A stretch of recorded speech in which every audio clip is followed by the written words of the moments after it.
د نوي ژوند ټولو غړو خاص کر د نسیم مندوخیل مننه کوم چې په دې دومره تاریخي جمع کې ماته دعوت راکو او د پښتنو او پګړۍ راته په سر کړه. بیا د دې خبرې ډېره زیاته مننه چې زمونږ د دې پروګرام دویمه حصه هغه د یو داسې غړي چې هغه ټول ژوند د موسیقۍ لپاره وقف کړی و.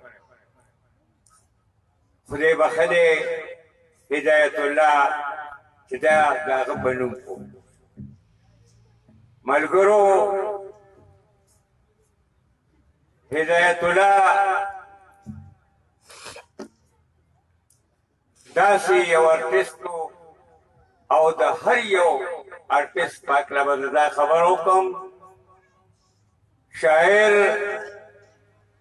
چې په خپل کیفیت کې څه ولیکي هغه خوند ترې والي او مونږه بخښنه غواړم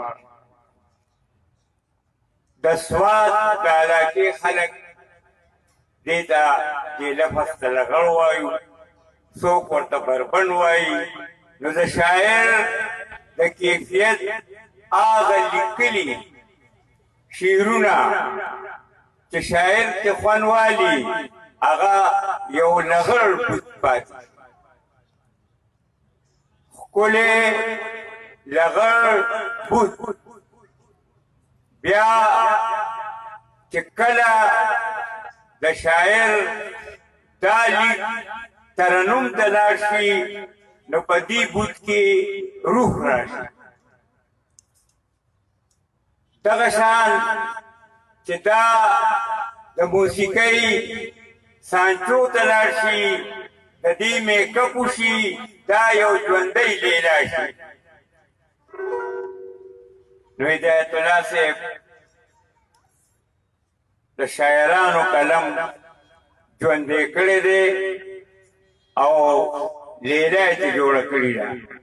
خو د ډېر افسوس خبره دا ده بله ورځ مې په فیسبوک کتل نو د هدایت الله په جنازه کې